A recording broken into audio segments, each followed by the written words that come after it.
Mo kasi, Mayor Tobang, sorry, pero yung style mo, bulok. Alam ko na yon. Pag tinanong kayo isang tanong, sasagutin mo. Pag tinanong kayo isa, sasagutin. Kayang mag-elaborate po ng mga question niyo, yung masama na po yung pagkarandam ko.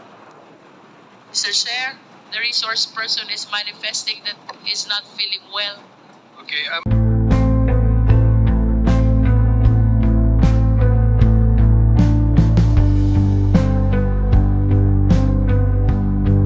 Mr. Chair, I am trying to show to the committee how Empire 999 is involved not only in dangerous drugs but also in the illegal acquisition of land.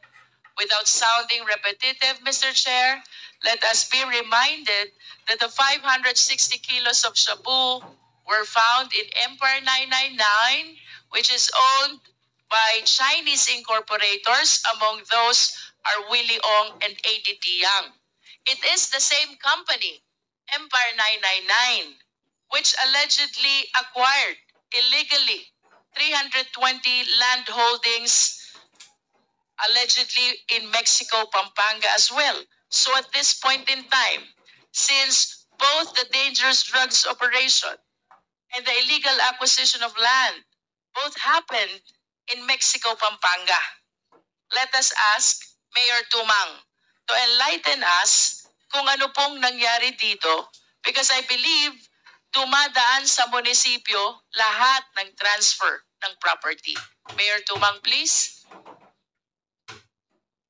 yes po, Your Honor. Mayor Tumang, when was your first assumption of office as Mayor of Mexico, Pampanga? 2004 po, Your Honor. 2004. As far as you can recall, Mayor Tumang, kailan po ba nag-umpisang mag-acquire ng property si Empire 999? Hindi ko po maibigay, hindi ko alam yung exact year, but approximately po 2000, yung nakabalik po akong mayor, 2017. 2017. Mayor Tumang, do you personally know Willie Ong? Hindi po, Your Honor. Do you personally know ADT Yang? Hindi po, Your Honor. But Mr. Chairman, would with the indulgence of the Honorable Luis Ro. Just for the information of everyone, ito kasi pong question of the drugs and the acquisition of properties ng mga foreign national form part of my reso dun sa public accounts. Kasi public accounts na lang pinagsimulan nito eh. Na it was forwarded to this Quadcom. But the issue about some properties, transactions of Mayor Tumang, in which, ilang beses ka naman na-dismiss, Mayor? Ilang beses ka na na-dismiss? Yung dismissal order mo? Ilan? Once lang po, Your Honor. Once ka lang na-dismiss? Yes po, Ano Your po dalawa? Are you telling the truth?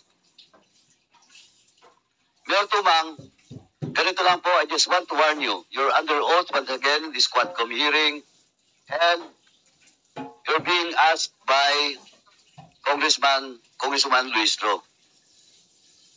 Please, don't lie. Your Honor, yung pong yung previous po na-reverse po yun. And then, yung 2022.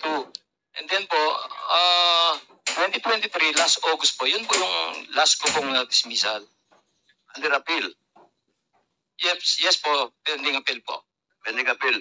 Now, Mayor, ganito lang po, you're being asked if kilala mo si Eddie Yang, kilala mo si Tuma, kilala mo si Willie Ong.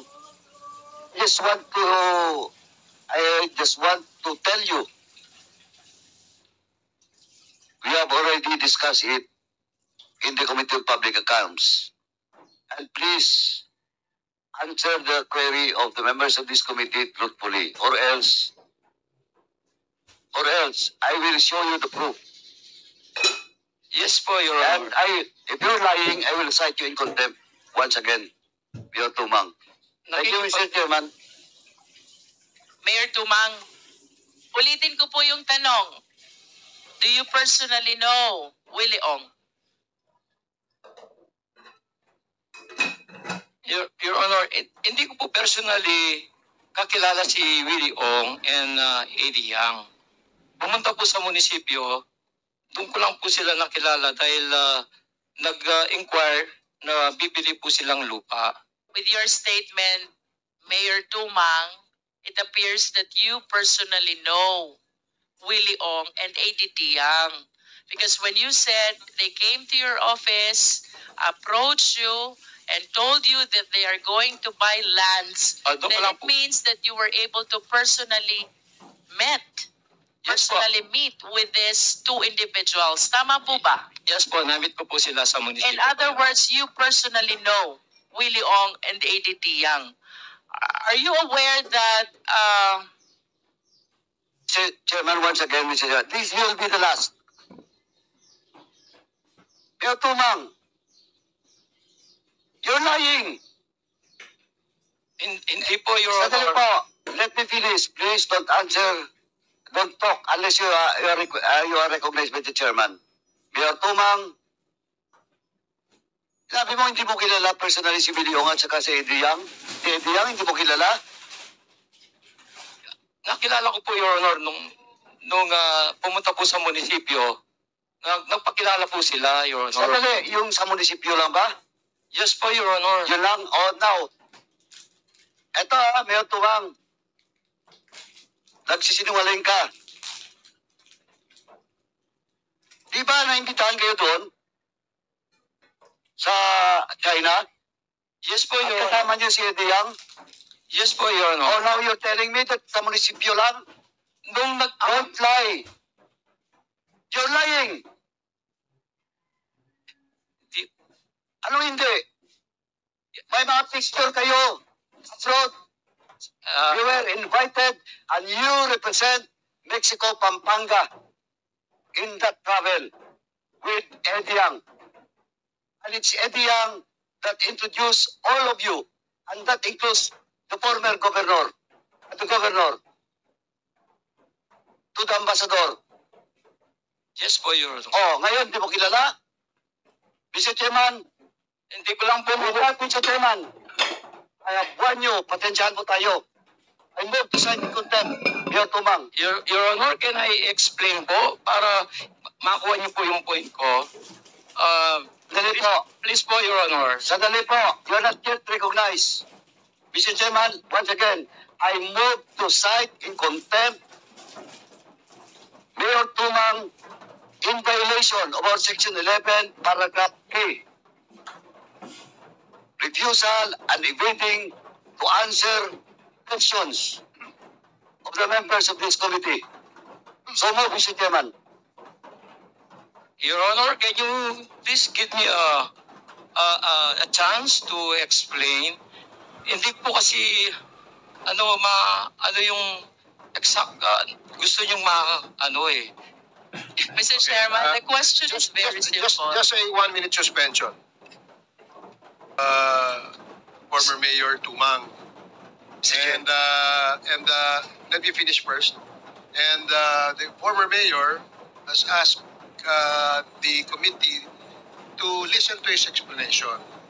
And in the spirit of fairness, we'd like to hear former mayor explain also his side. Perhaps he may be able to answer the queries asked by the members of the committee.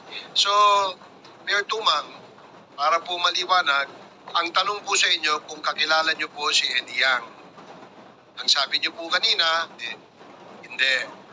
Yung pangalawang tanong, tinanong po kayo, ilang beses po ba kayo nagkita, nagkasama, nagkausap ni Mr. Eddie Yang? Ang sinabi nyo, isang beses lamang po sa munisipyo. Pero meron pong impormasyon na nagsasabi na magkasama pa ho kayo sa China. Pictures. At this is supported by photos. So, bibigyan po namin kayo ng pagkakataon na sumagot dun sa katanungan ng aming mga kasamahan. Para naman po, hindi naman po kayo hindi mapagbigyan. No? Ano po ang inyong sagot sa katanungan ni Congressman Paduano at ni Congresswoman Luistro? Thank you po, Your Honor. Hindi ko naman po sinabing once ko lang po nakita si namit si Willie Ong. Si Willie Ong po twice sa munisipyo po. Si Eddie Yang po, so many times. Pero yung first, namit ko po si Willie Ong and Eddie Yang sa munisipyo po. And then, pagkatapos po noon, marami na pong series na nakita na po kami ni Eddie Yang dahil bumili po sila ng lupa. Hanggang pumunta po kami ng China, in-invite po kami doon. Doon ko lang po nakilala si Eddie Yang. Ang pinupunto ko po, hindi po personal nakakilala po. Namit ko lang po sila sa munisipyo. Pero so many times po nakilala ko na sina Eddie Yang. Pero si Willie Ong po, twice lang po. Chairman, ito kasi yung problema. Alam ko na.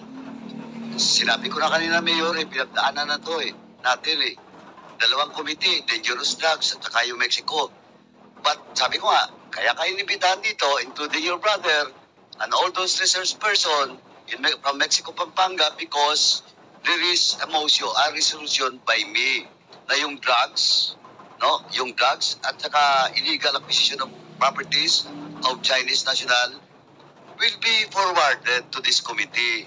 Kaya hindi ka Mayor, ganito kasing style mo Pag tinanong ka ng isa, sabihin mo, sinabi ko kanina, hindi mo personal kilala. Sabi mo sa munisipyo, now when I ask you, yung China travel, inamin mo. Now, dinagdagan mo ngayon na several times because on record, during the committee hearing, you know personally Willie Tayang and Willie Ong. Mamaya, papakita ko sa iyo na magkakilala kayo ni Willie Ong. Yes po, Your Honor. Ang style mo kasi, Mayor Tumang, sorry, pero yung style mo, bulok. Alam ko na yon. Pag tinanong ka isang tanong, sasagutin mo. Pag tinanong ka isa, sasagutin mo. Better you were asked if you knew personally Willie Ong and Eddie Tayang. That's why pinakontempt kita. Because you lied. Dito sa harap ng mga resource persons. Di ba he's lying? Sabi niya kanina, hindi niya kilala personal. Sa munisipyo lang. Dahil sinabi mo na ngayon, kilala mo si Eddie Yang, you met several times.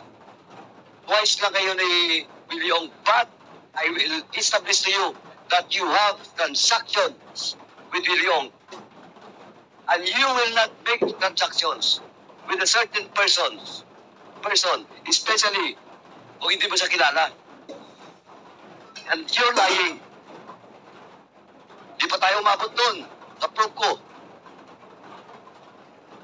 Kaya, Mr. Chairman, sabi ko nga naglulukuhan mo tayo dito. Alam mo na, kabisado na namin to. Nako, Mayor. Bigyan natin ang With that, Mr. Chairman, my motion to cite in contempt, I've already cited the violation. Unless there will be a second or members of this committee will vote in the negative. Hindi po ako nagsisinungaling, Your Honor. Nandito, nakikinig ang mga resource person. Hindi po ako I nagsisinungaling. challenge resource persons present in today's hearing. Kung totoo ba, nagsinungaling siya o hindi. Alam ko na kasi, Mayor, yung sasagot mo. Ilang beses na po tayo nagkita sa mga hearings.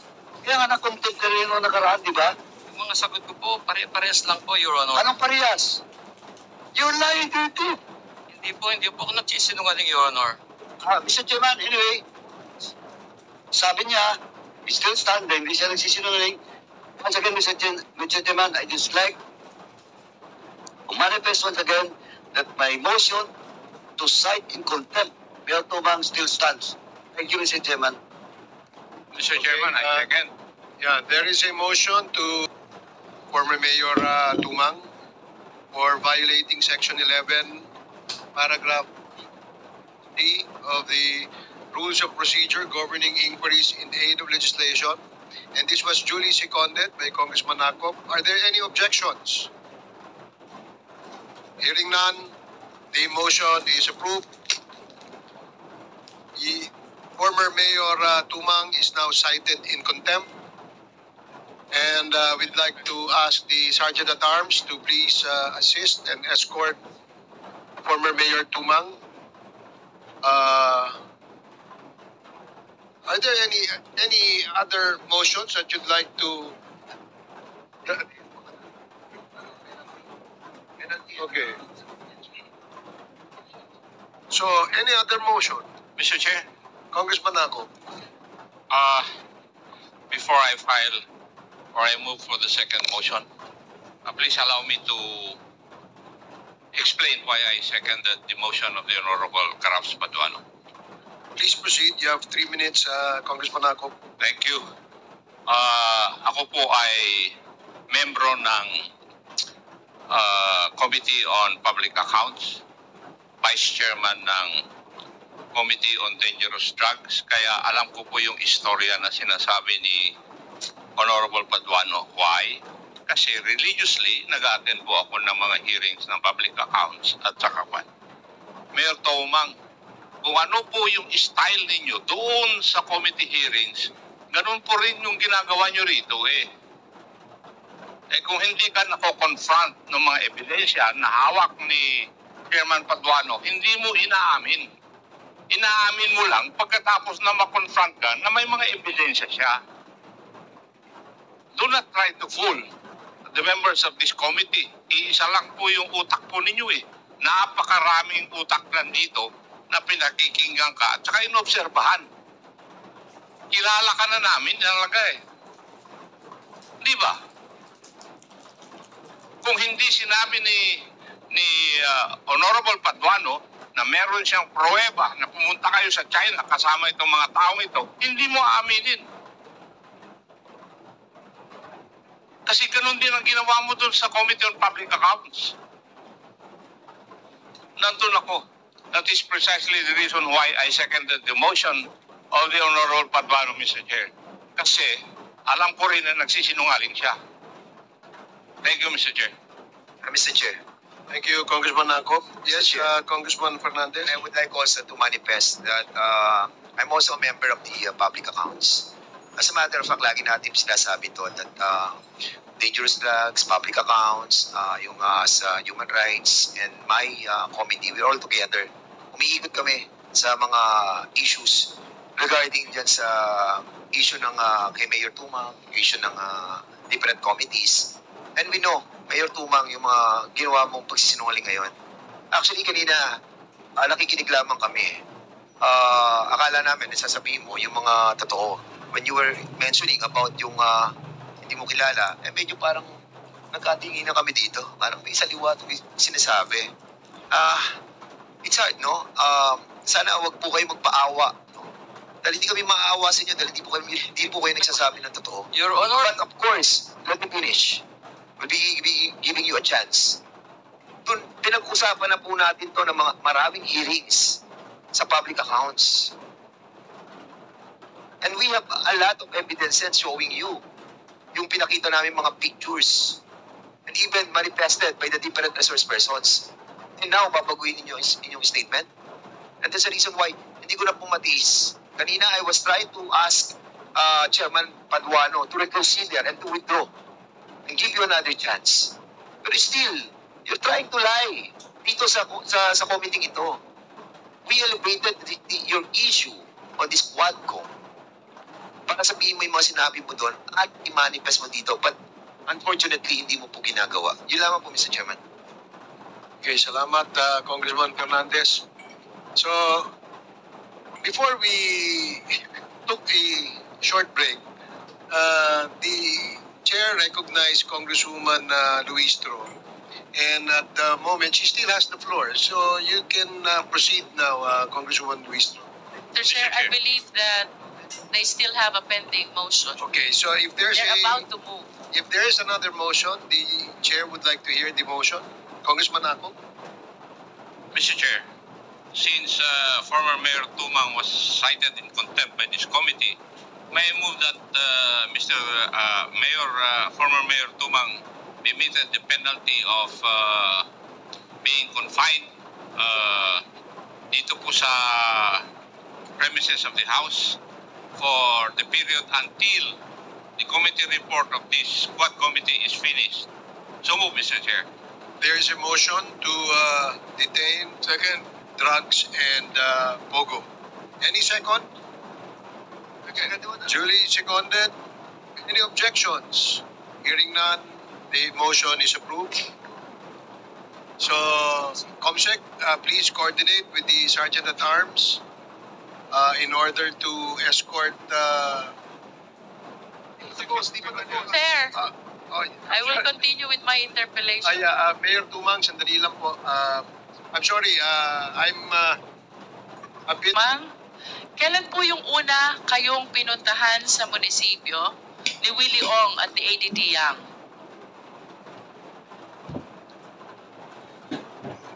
Hindi ko na po ma-recall, Your Honor. At least the approximate year, Mayor Tumang? Hindi ko maibigay, hindi ko po alam. Tignan ko po sa documents na sa pag-purchase po ng lupa. You cannot give even the approximate year or at least your term? Yan po ba ay during your first term, second term, or third term? I think if you will make reference about your term in office, you'll be able to come up with an approximate year. Probably po, siguro po second term.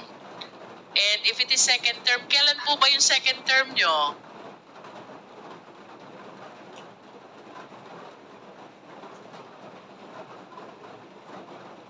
Is it 2019 or 2016?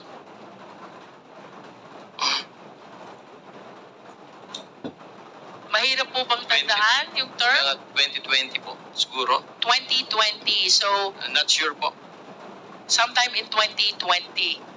Mayor, ito pong pagpunta nyo sa Fujian, China, kung saan nakasama nyo si ADT Yang, as shared to us by Chairman Paduano, kailan po ito?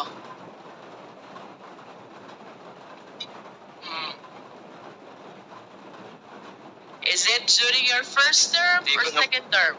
Siguro po first term. First term. Paano po mangyayaring first term yon? Eh kung yung first time na pinuntahan kayo sa munisipyo is 2020, second term. Ibig sabihin, hindi nyo pa kilala. Si Willie Ong po yung 2020. Willie Ong first visited you in the Municipal Hall 2020. Yes po, si AD Yang po yung kasama namin pumunta po ng China. First term. So this is 2016 to 2019. Siguro po 2018 gano'n. 2018. 17 or 18. When did you actually met for the first time ADT Yang? Kailan niyo po siya unang nakilala? Approximately po siguro to 2018 or 2017 po gano'n. 2017. Bago po kayo nagpunta ng Fujian, China, along with ADT Yang and the other Chinese nationals, where you executed a contract with the mayor of Zhangzhou, Fujian, ilang beses nyo na po na-meet at nakausap si ADT Yang? Bago po pumunta po ng China, Yes, Mayor. marami na pong beses po, Your Honor. Marami na pong beses. So, this goes to say na talagang you personally know ADT Yang? Ilang beses po? Approximate number, Mayor. Hindi ko po maalala po. The reason why I am asking this question, Mayor Tumang, because I find it strange na sasama kayo sa Fujian, China, along with the Chinese nationals, if you do not personally know and you do not personally trust ADT Yang. Gaano nyo po kakilala si ADT Yang para sumama kayo sa Fujian, China, where you executed a contract with Zhangzhou, with Mayor Wang of Zhangzhou, Fujian?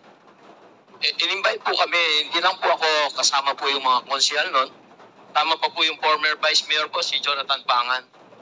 I understand, Mayor. Can you please enlighten us? What is this two countries twin park project all about? Sorry po, Your Honor. Ano po itong two countries twin park project which you executed with the mayor of Zhangzhou, Fujian, when you were with ADT Yang? Wala pong, hindi po makuha yung, ano nyo. Wala po kami project na in-invite lang po kami doon. Pinakita po yung waste to energy. Ano po yon, Mayor? In-invite po kami doon para pakita lang po yung waste to energy. What was shown to you is a waste to energy Yes po, Your Honor. project. Yes po. But you Pilay, having executed these two countries twin park project, ganun po ba? Wala po akong, in-invite po kami doon dahil gusto po nilang mag-invest ng waste to energy doon po sa Mexico. Kaya Sa pinakita po Mexico, sa Pampanga. pinakita po sa amin yung waste to energy doon sa China po. Okay. So, natuloy po ba itong waste to energy project sa Mexico, Pampanga? Sorry po, Your Honor. Natuloy po ba itong waste to energy Hindi project po, Your in Honor. Mexico, Pampanga? Hindi po, So, Your Honor. ibig sabihin po, yung pagkabisita nyo sa Fujian, China, it did not materialize to any project in Mexico, Pampanga? Is that what you wanted to say? Hindi po, Your Honor. Wala pong nag-materialize. But since the reason why you visited Fujian, China is because of the invitation of ADT Yang, can you please enlighten us more? Ano ho ba yung sinasabi niyong maraming beses niyo na siyang na-meet at nakasama? Even before this trip to Zhangzhou, Fujian. Nung pong nagtatanong silang mga binibili nilang lupa. Yun lang. Like how many times were you able to meet with him about acquisition of land? Ilang beses niyo na Hindi po ko sila ma-recall, nakita? Your Honor. Would it be more than 10 Hindi ko times? na po kayang mag-elaborate po ng mga question niyo. Your Honor, masama na po yung pakiramdam ko. Mr. Chair, the resource person is manifesting that he's not feeling well. Okay, may we ask the House doctor to please check on 1 minute suspension.